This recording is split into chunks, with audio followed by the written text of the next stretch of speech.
This is gunfire.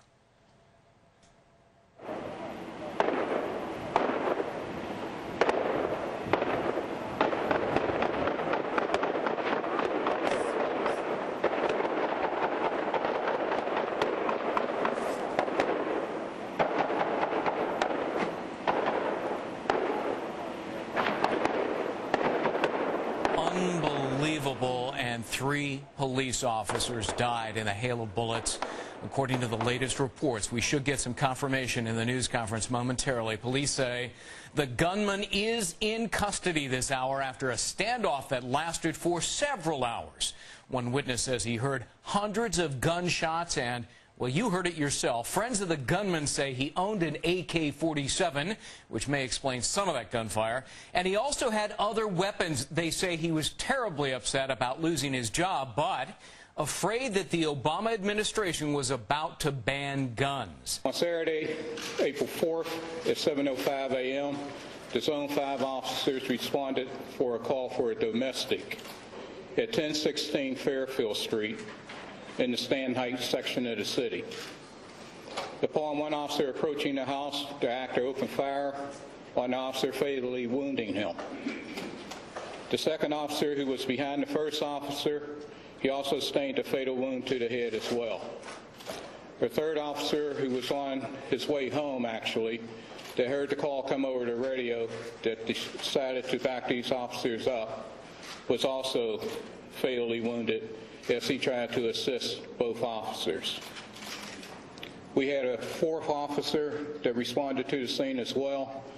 He received a gunshot to the hand as he tried to assist the officers.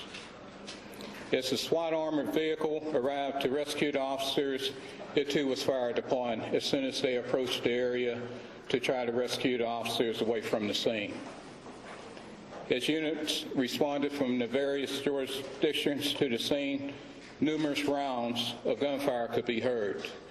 There were approximately over 100 rounds that were fired from the actor, as well as the SWAT team returning fire in an attempt to rescue the officers. Some neighbors were evacuated because of the amount of rounds that were being exchanged between the actor and the officers.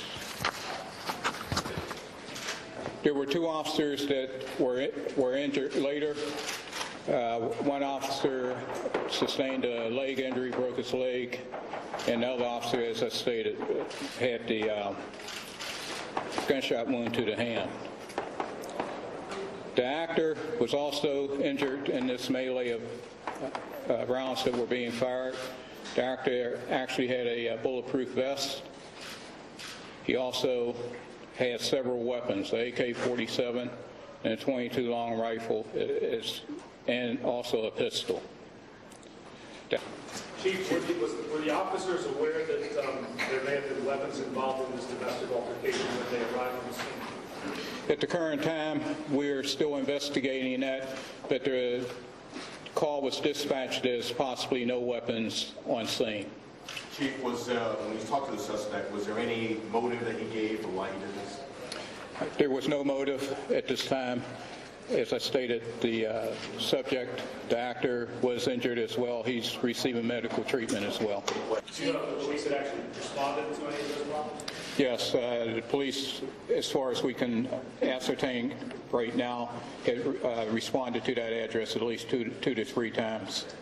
This appears to be a premeditated act, that he was lying in wait for the officers when they responded, correct? That's what it appears to be.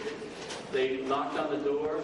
They identified themselves as Pittsburgh police officers. That's correct. And as soon as the officer stepped in to the doorway, he was immediately met with gunfire, receiving a wound fatally to the head. Second officer received a wound fatally to the head as well. Who was the first officer? Where was the second officer? The first officer that entered was Officer Shula, Paul Shula.